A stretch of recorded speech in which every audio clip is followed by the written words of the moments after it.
Assalamualaikum warahmatullahi wabarakatuh. Alhamdulillah wassalatu wassalamu ala rasulillah wa ala alihi wa sahbihi wa mawalah. Asyhadu an la ilaha illallah wahdahu la syarikalah wa asyhadu anna muhammadan abduhu wa rasuluhu la nabiyya ba'dah. Amma ba'du. Rabbi shrahli sadri wa yassirli amri wahlul 'uqdatam min lisani yafqahu qawli. Amin ya rabbal alamin. Alhamdulillah rekan-rekan semuanya, bertemu lagi bersama saya Anwar di channel Tahajud 5 Menit, di mana pada kesempatan kali ini kita akan melanjutkan kembali sebuah pembacaan buku berjudul Yuk Tahajud, terbitan Diva Press yang ditulis oleh Ustadzah Sinta Royhani. Di mana buku ini kembali mengingatkan adalah untuk menasehati kita untuk rajin tahajud, menasehati kita dengan, bukan menasehati ya, ibaratnya memberikan beberapa tips gitu bagaimana cara supaya bisa bangun tahajud. Lalu mengapa tahajud itu terasa kurang enak, kurang nyaman gitu ya. Di sini ada dijelaskan beberapa alasannya dan beberapa keindahan yang bisa kita raih ketika kita bisa menjalankan sholat tahajud secara istiqomah. Misalnya kita bisa memenuhi panggilan Allah pastinya. Ada ayat Al-Quran kemarin yang telah kita dengar bahwa Allah Subhanahu wa Ta'ala telah membangunkan kita, memerintahkan kita bangun di sebagian malam, karena di sana siapa yang meminta akan dikabulkan, dan siapa yang meminta ampun akan diampuni, serta beberapa keistimewaan lainnya. Dan kita sudah baca kemarin bahwa kalau misalnya kita sholat gitu, itu merupakan salah satu keutamaan, karena sholat itu sendiri akan menjadi amaliyah yang pertama kali dihisab di hari akhirat. Lalu di sana jangan hidup berada umat muslim, karena kita memang kehidupan kita itu untuk wa ma khalaqtul jinna wal insa illa liya'budun. Kita sholat itu untuk memenuhi alasan Allah menciptakan kita, yaitu untuk beribadah. Yang ketiga, karena spiritualitas itu harus kuat, di mana kita bisa bertakarub kepada Allah dengan sholat tahajud ini, semakin dekat kepada Allah. Yang keempat, di mana di dalam sholat tahajud ini kita bisa menemukan nikmatnya penghambaan kepada Allah. Dan yang kelima, itu merupakan sepertiga malam, merupakan saat pintu langit dibuka, sehingga sayang sekali apabila tidak kita manfaatkan di setiap harinya. Dan yang terakhir adalah pembuktian cinta kepada Allah. Apabila cinta kita kepada Allah, maka salat tahajud ini bisa menjadi bukti cinta kita, di mana kita rela meninggalkan kenikmatan tidur kita demi mendekat kepada Allah, di mana kita lebih memilih untuk memenuhi perintahnya daripada perintah hawa nafsu gitu, untuk tetap tidur, untuk tetap istirahat. Dan di sanalah ada penghambaan yang tulus bisa kita tunjukkan kepada Allah. Sekarang kita akan memasuki bab yang kedua, di mana tahajud ini bisa membimbingmu menemukan cinta.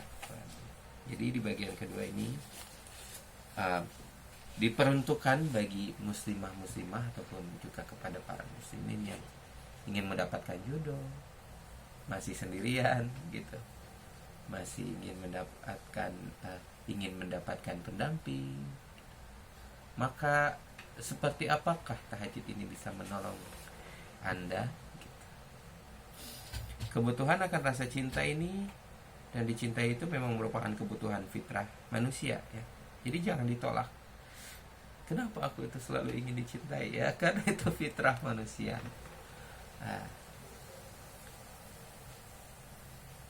kita pasti membutuhkan hadirnya seorang pasangan hidup yang akan selalu mendampingi, membimbing, dan mengarahkan kita pada kebaikan. Itu manfaatnya. Bahkan Al-Quran telah bahkan di dalam Al-Quran Allah Subhanahu wa Ta'ala telah menegaskan bahwa manusia itu memang diciptakan berpasang-pasangan, ada wanita dan perempuan. Dengan dijadikannya manusia sebagai makhluk yang berpasangan, maka akan tercipta keseimbangan, yang dengan keseimbangan itulah manusia akan mengalami kedamaian dan ketenangan. Namun ada kalanya sebagian orang yang merasa kesulitan untuk memperoleh pasangan hidup yang mampu mencintai dan menyayangi. Maka supaya kita bisa mendapatkannya, ingin dibantu oleh Allah, maka sudah selayaknya kita melakukan pendekatan bukan kepada manusia saja atau mungkin bukan kepada manusia yang utama, tetapi melakukan pendekatan kepada Allah Subhanahu wa Ta'ala, Sang pemilik manusia, Sang pemilik hati, Sang pengubah rasa, Sang pencipta emosi, Sang pencipta segala logika dan takdir hidup. Allah yang memiliki segalanya. Semua yang tidak mungkin di hadapan Allah bisa jadi mungkin. Segala yang tidak mampu, apabila Allah menentukan, maka dia akan mampu. Dan Allah lah yang maha memiliki langit dan bumi, maka pastilah Allah maha menguasai juga atas hati-hati manusia, termasuk jodoh kita, supaya kalau yang masih jauh bisa semakin mendekat, yang sudah mendekat semoga segera menjadi jadi pasangan. Sudah jadi pasangan, mungkin nanti juga akan kita doakan supaya bisa lebih sakinah mawaddah warahmah.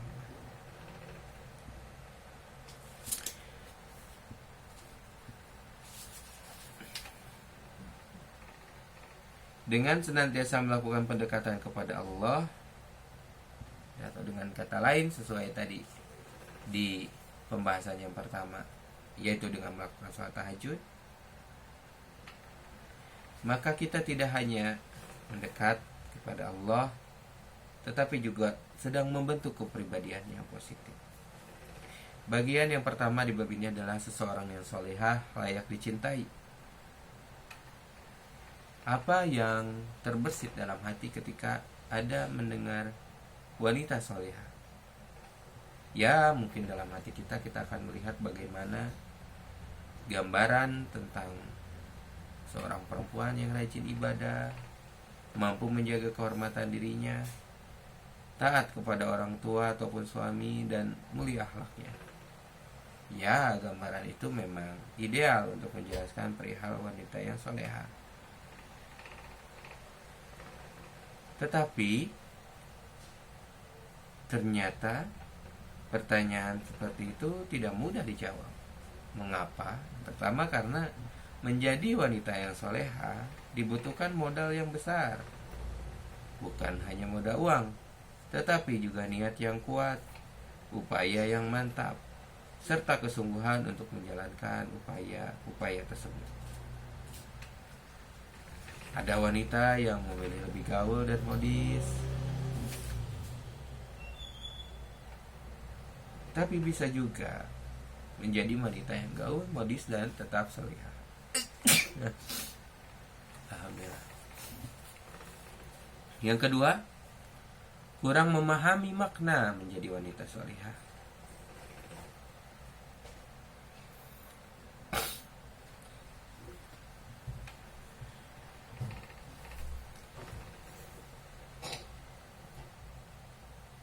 Kadang ada beberapa orang yang lebih memilih misalnya menjadi artis, menjadi terkenal, banyak penggemar gitulah.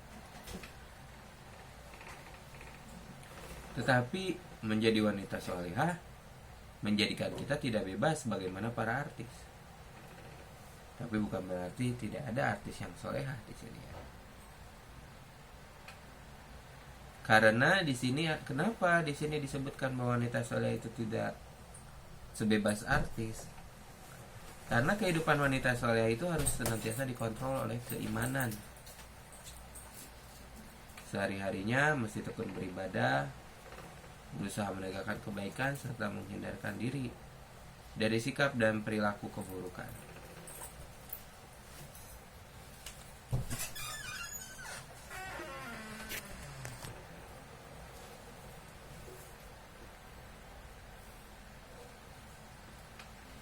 Lalu di sini ada sebuah hadis yang layak kita renungkan, yang merupakan hadis riwayat Imam Bukhari. Wanita itu dinikahi karena 4 hal: karena hartanya, karena keturunannya, karena kecantikannya, dan karena agamanya. Maka pilihlah karena agamanya, niscaya kamu akan beruntung. Pilihlah karena agamanya, niscaya kamu akan beruntung. Apa maksud keberuntungannya? Berarti wanita yang soleha itu adalah wanita pembawa keberuntungan. Seperti apa penjelasannya? Imam Nawawi menuturkan, hal yang benar tentang makna hadis ini adalah bahwa Nabi SAW mengabarkan tentang kenyataan yang biasanya terjadi di masyarakat. Mereka pada saat ingin menikah akan mencari 4 perkara itu. Biasanya yang menjadi pilihan terakhir adalah wanita yang beragama. Oleh karena itu, hendaknya engkau yang ingin mencari istri, dapatkanlah wanita yang baik agamanya. Bukan maksud hadis ini bahwa Nabi SAW memerintahkan kita mencari 4 perkara tersebut. Hadis tersebut menjelaskan bahwa wanita yang dapat membawa keberuntungan ialah wanita yang kuat agamanya, tekun ibadahnya, mulia akhlaknya, dan yang sejenisnya. Dengan kata lain, selama menjadi wanita soleha merupakan sosok yang layak dicintai, layak disunting dan nikahi oleh laki-laki. Namun di hadapan Allah, kehormatan dan kemuliaan seorang wanita tidak dinilai dari kecantikannya, penampilan, ataupun kekayaan. Nah, buat laki-laki, ya tidak, hadapan Allah bukan ketampanannya, bukan kekayaannya, bukan posisinya, bukan itu yang membuat manusia tinggi derajatnya. Akan tetapi yang paling tekun menjalankan ibadah-ibadahnya, dan yang paling agama serta akhlaknya.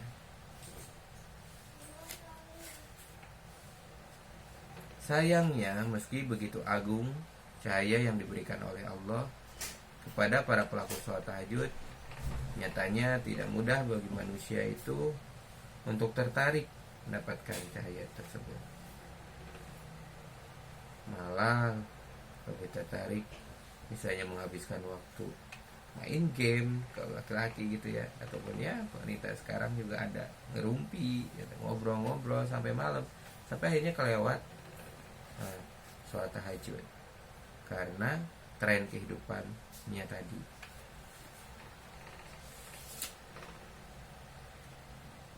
Baik, itu dia pembahasan tentang seseorang yang solihah, menjadi seorang yang solihah. Lalu bagaimana cara menjadi wanita yang solihah? Yang pertama, kita perlu untuk menjadi solihah pikiran. Pikiran adalah karunia bagi manusia karena dibanding makhluk Allah lainnya, manusia memiliki kekuatan pikiran. Lalu bagaimana cara memiliki kesolehan pikiran? Pertama, kita perlu membentuk citra diri dalam pikiran kita. Siapa diri kita, gitu ya.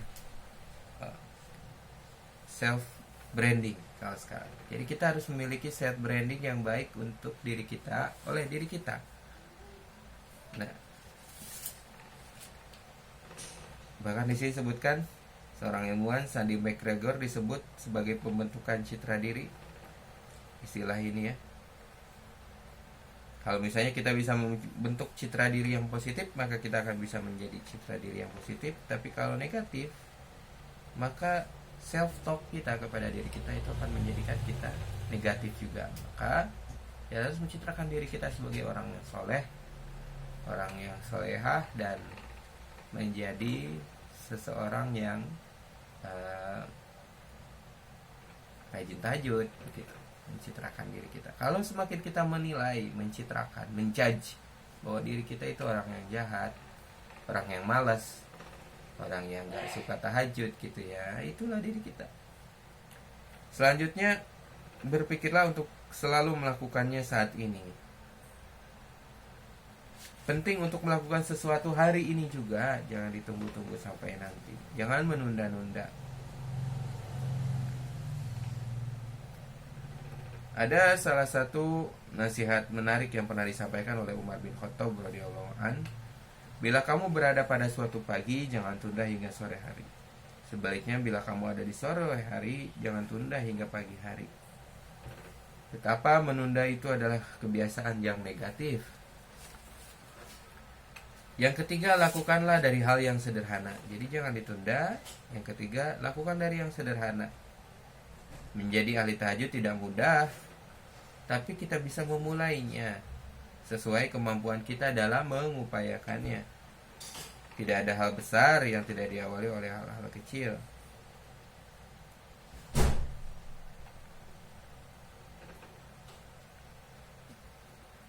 Semua derajat itu perlu perjuangan dan pengorbanan. Dalam bukunya Professionally Directing People, Bambang Subroto mengatakan bahwa kebijakan dan kebajikan kecil jika dikumpulkan setiap hari akan menjadi semakin besar.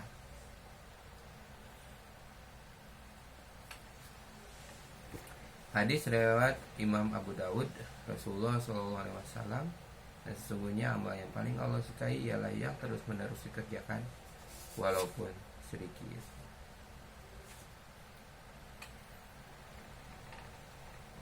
Jadi teruslah istiqomah dari hal-hal yang kecil karena bisa menjadi sesuatu yang besar. Atau kalau kata Adi, mulai dari sekarang, dari yang kecil dan dari yang saat ini juga yang kecil, gitulah.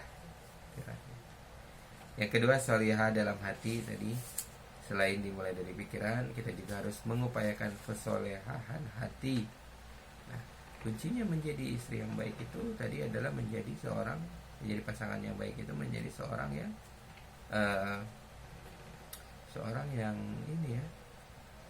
yang solehah. Nah, tadi solehah pikiran, kedua solehah dalam hati. Bagaimana caranya? Pertama, tidak sombong. Kesombongan adalah sikap tidak sudi menerima atau meremehkan orang lain. Yang kedua, tidak ada riya dalam hatinya, karena riya ini termasuk syirik kecil. Yang ketiga, tidak ada ujub. Tidak seorang pun akan menggapai derajat kesolehan manakala di hatinya masih ada sifat ujub yang bersembayang. Selanjutnya, soleh itu perlu dalam perbuatan yang nyata. Bila pikiran kita sudah difokuskan untuk menggapai derajat solihah, maka setelah hati dan pikiran, kita harus mencapainya dengan tindakan. Semakin kita berbuat, maka bertambah cepat pula kita berproses. Baik, rekan, sepertinya untuk bab 2 ini sampai sini dulu karena terbatasnya waktu kita pagi hari ini. Terima kasih sudah menonton video ini, mudah-mudahan bermanfaat. Subhanakallahumma bihamdika, asyhadu an la ilaha illa anta, astaghfiruka wa atubu ilaik. Wassalamualaikum warahmatullahi wabarakatuh.